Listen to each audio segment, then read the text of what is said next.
네, 안녕하세요. 신바람 국어교실의 신바람입니다. 자, 오늘 배울 교재는 한끗 고등 국어 통합편 대단원 세 번째 단원 비문학에 대해서 배우고 있는데요. 설명문을 배우고 있습니다. 그 설명문의 마지막 시간, 세 번째 시간, 시대에 따른 독서 문화에 대해서 배우는 시간을 갖도록 하겠습니다. 자, 우리 교재 164쪽이고요. 오늘도 열심히 공부해 주시길 부탁드리면서 그럼 바로 수업을 시작하도록 하겠습니다. 자, 독서 문화의 개념부터 보도록 하죠. 독서 문화는 어느 특정한 시대나 사회에서 책을 누가 어떻게 소유하고 어떤 책을 어떤 방식으로 읽는가 하는 전반적인 양상을 의미한다 라고 하면서 독서 문화의 개념에 대해서 지금 이야기를 하고 있습니다.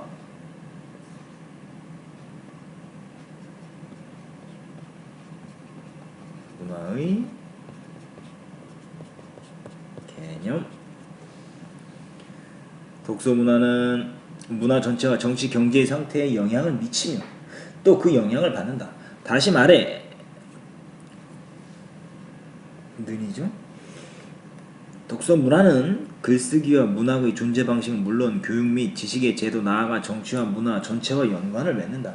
책은 한 사회와 시대의 언어와 정신의 산물이며 책을 읽는 행위는 개인적이고도 사회적인 문화 실천이기 때문이다. 지금 좋은 말이 많이 나왔어요. 책은 이렇다.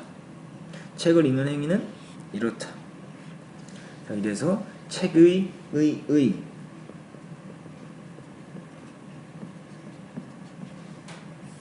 이것은 독서의 의.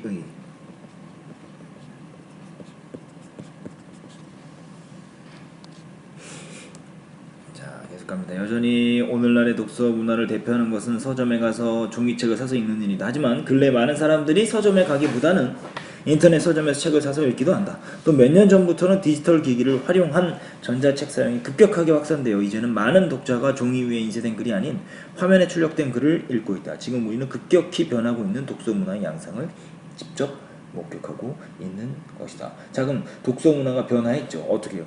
인터넷 서점에서 책을 사서 읽고 또 어떻게? 디지털 기기를 활용해서 전자책을 통해서 화면에 출력된 글을 읽고 있다라는 거죠. 이것이 바로 독서 문화의 변화다.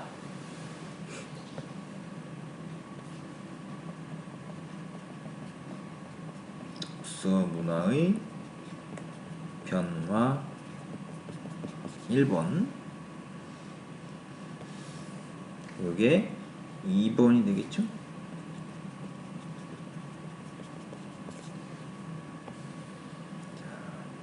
자, 그럼 옛사람들의 독서와 공부를 살펴보도록 하죠. 이것은 근대 이전의 독서를 우리가 확인하는 시간이 될 것입니다.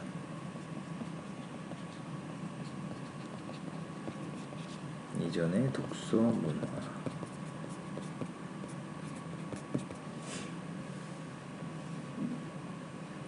활자로 인쇄된 종이책을 서점에서 값을 치르고 사와서 집에서 혼자 눈으로 읽는 독서 방식은 묵독하는 거죠.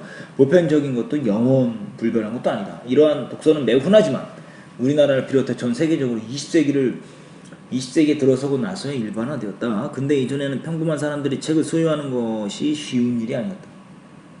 글자를 아예 읽을 수 없는 문맹자들도 많았으며 신분이나 성별에 따른 차별 때문에 누구나 교육을 받을 수도 없었다. 근대 이전의 모습을 지금 이렇게 이야기하고 있었습니다. 다시 말하면 근대 이전의 독서가 일반화되지 않았던 이유입니다.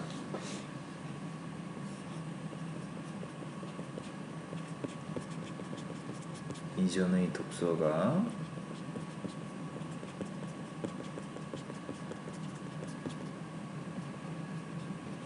되지 않은 이유 1번이 되겠습니다. 옛사람들에게 책은 지금보다 훨씬 귀하고 비싼 물건이었다. 인쇄 기술이 발달하지 않았고 책을 읽고 쓰는 일 자체를 아무나 할 수 없었기 때문이다. 그래서 옛사람들의 독서와 공부 방법은 요즘과 달랐다. 그들은 책을 수없이 반복해서 읽었고 통째로 외는 방법으로 공부했다. 그리고 글을 쓸 때면 책에 담긴 이야기와 성현의 말씀을 인용하여 자기 주장을 폈다라는 거죠. 자, 옛사람들에게 책은 지금보다 훨씬 귀한 물건이었다라는 거죠. 왜 그랬냐? 인쇄기술이 발달하지도 않았고 책을 읽고 쓰는 일 자체는 아무나 할 수 없었다라는 거죠. 이것이 바로 독서가 일반화되지 않았던 이유 2번이 되는 겁니다. 그래서 옛사람들의 독서와 공부 방법은 달랐는데 그들은 책을 어떻게? 수없이 반복해서 읽었고 통째로 외는 방법으로 공부를 했고 또 글을 쓸 때 책에 담긴 이야기의 성현의 말씀을 인용하며 자기 주장을 폈다. 자, 옛사람들의 공부 방법이죠.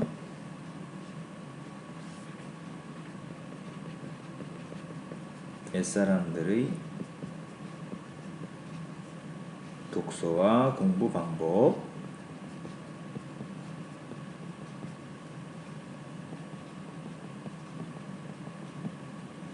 또 책에 담긴 이야기의 성현의 말씀을 인용하며 자기 주장을 폈다라는 걸 통해서 글쓰기 관습을 할 수 있죠.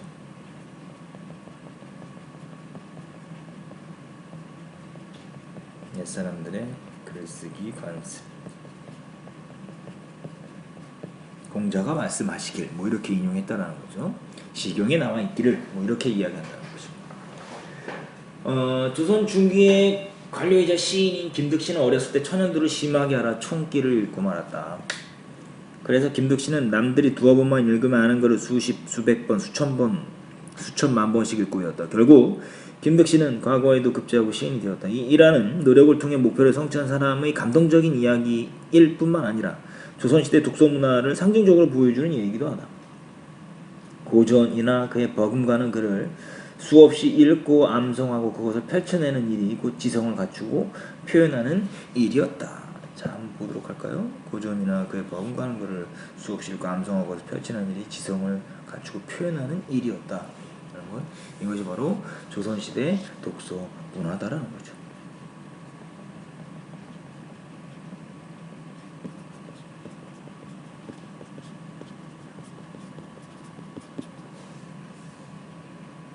이처럼 과거에는 반복해서 읽고 통째로 외는 방법과 더불어 글을 소리내어 읽는 음독이 더 흔한 독서법이었다.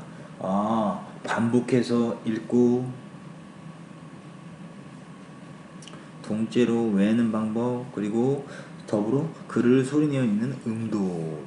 요 네모칸 친거 세 가지가 바로 뭐냐? 과거의 독서법 1, 2, 3번입니다. 독서법 1번 반복해서 읽고 통째로 외고 소리내서 읽는 음도.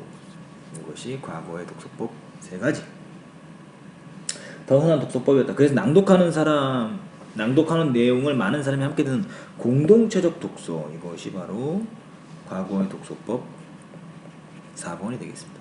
조선 후기에 전기수나 강담사 같은 사람들이 책을 낭송하거나 이야기를 구현했다는 기록이 많이 남아있다. 그러니까 책을 읽어주는 사람이 있었다는 거죠.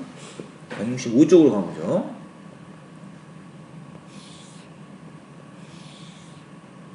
1910년대에도 소설책을 파는 장사꾼이 서울 청계천 거리에서 가난하고 많이 배우지 못한 사람들을 모아놓고 목청을 높여 소설책을 읽어주었다는 기록이 있다. 이것이 바로 공동체적 독서 문화의 흔적이다라는 거죠. 자, 독서 문화의 개념과 특징. 이거 좀 잘 정리해 두셔야 되겠죠. 근데 이전의 독서 문화 잘 정리해 둬야 되겠죠. 자, 요거 두 가지 좀 오마이노트 정리해 두시고요. 166쪽으로 넘어가도록 하겠습니다. 근데 이후 독서 방법의 변화, 이제 근대 이후로 가보는 겁니다. 그런데 근대로 들어서면서 독서 문화는 전면적으로 달라졌다. 책 제작 기술이 발달하고 금속 활자가 널리 쓰이면서 대량 인쇄가 가능해졌다. 이것이 바로 독서 보편화의 원인이죠. 독서가 이제 보편화되기 시작하는 거예요.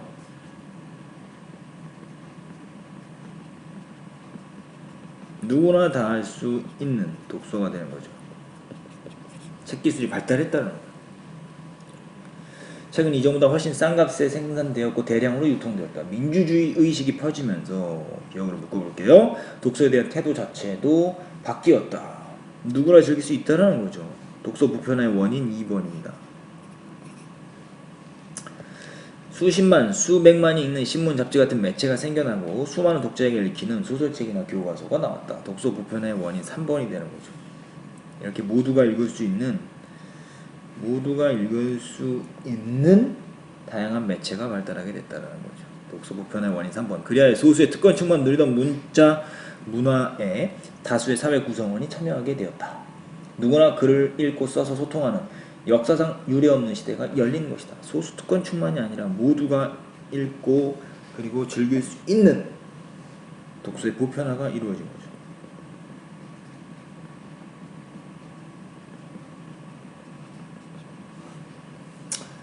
우리나라에서는 20세기 들어 이 같은 변화가 본격화되었다. 반각본이 나타나더니, 반각본이라는 거는 뭐죠?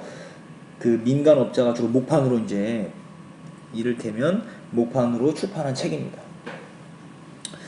20세기 초에는 나팔자로 찍은 구활자본이 보급되면서 책이 흔해졌고 책값도 싸졌다. 남녀노소 할 것 없이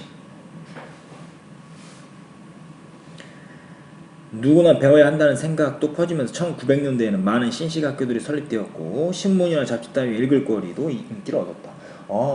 우리나라 같은 경우는 어떻게 되냐? 우리나라 같은 경우는 납활자로 찍은 구활자본이 보급되면서부터 책이 흔해지고 책값도 싸졌다라는 거죠. 또 하나 뭐가 있죠? 남녀노소 할 것 없이 누구나 뭐 해야 된다, 배워야 한다는 생각도 퍼지면서 많은 신식학교들이 설립되었고 또 신문 잡지 따위 읽을 거리도 인기를 얻었다라는 거죠. 결국 또 뭐라고 있어요? 그와 함께 점차 한문 대신 한글로 된 문자 생활이 보편화되기 시작했다. 조선시대와는 비교할 수 없이 달라진 독서 문화의 상황이 펼쳐진 것이다. 그러니까 우리나라에서 독서가 보편화된 이유죠.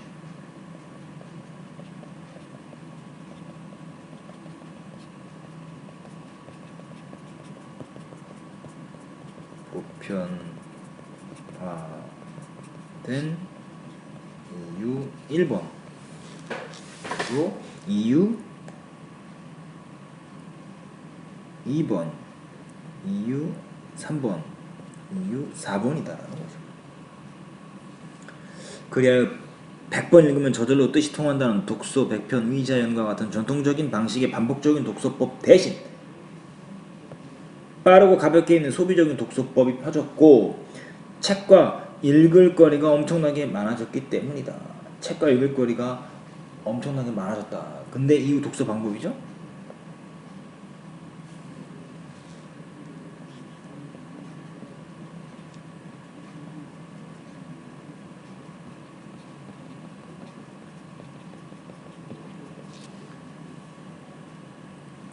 독서는 이제 개인적인 일로 인식되었다.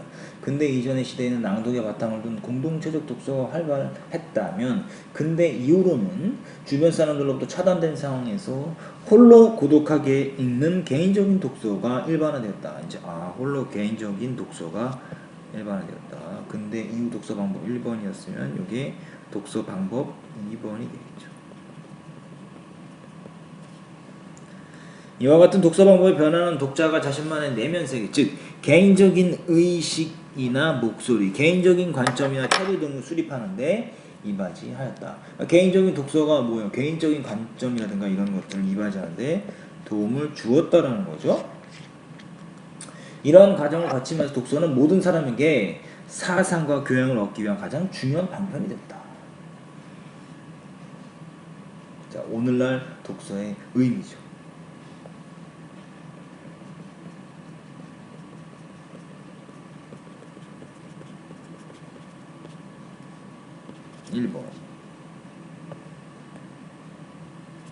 1번 동그라미가 잘 안 쳐지네요. 1번 2번은 뭐예요? 일상생활에 취미할 영역으로 자리 잡았다.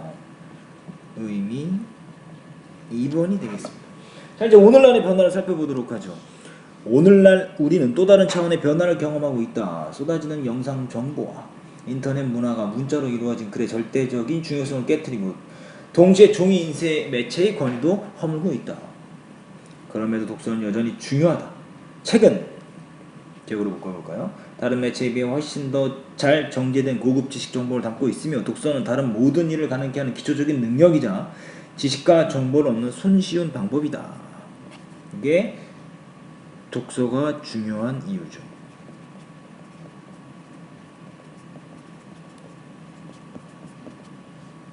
하지만 V 표시 전자책의 출현을 통해서 알 수 있듯이 책의 형태와 독서 방법은 달라질 수밖에 없다.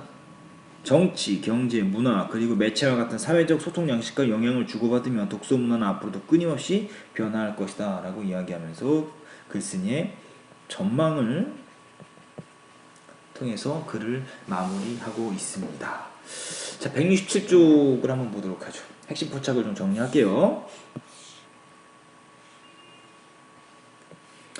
자, 근대 이후 독서 방법이 변화했다라는 거죠. 이거 좀 잘 정리해 둬야 되겠죠. 근대 이전에는 반복적인 독서, 공동체적인 독서, 통째로 외는 방법, 음독의 방법이었다면 이제 근대 이후에는 빠르고 가볍게 있는 소비적인 독서, 개인적인 독서다. 그 변화의 원인이 뭐냐? 이거 잘 기억해 두셔야 되겠죠. 오늘날 독서의 의미, 사상과 교양을 얻기 위한 가장 중요한 방편이며 취미의 한 영역이다. 자, 이렇게 두 가지 정도 정리해 두시고 3번을 읽어 두시면 좋을 것 같습니다. 이제 이렇게 해서 한번 정리를 한번 해보는 시간을 갖도록 하죠.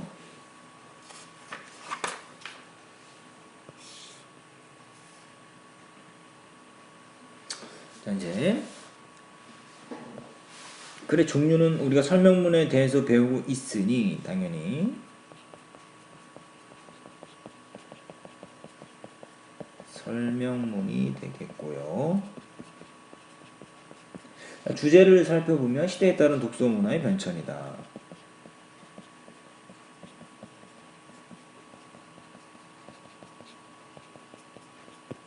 문화의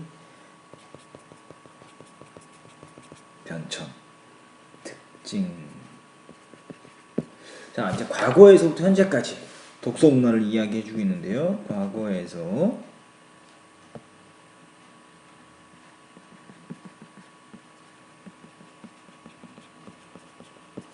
현재까지 독서 문화를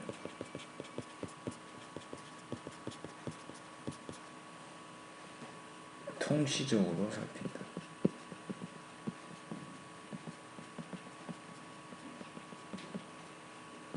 통시적이라는 건 시대의 흐름에 따라 순서대로 이야기를 하고 있다. 근대 이전, 근대 이후, 현대 이렇게 이야기하고 있죠. 그리고 또 하나 역사적 사례와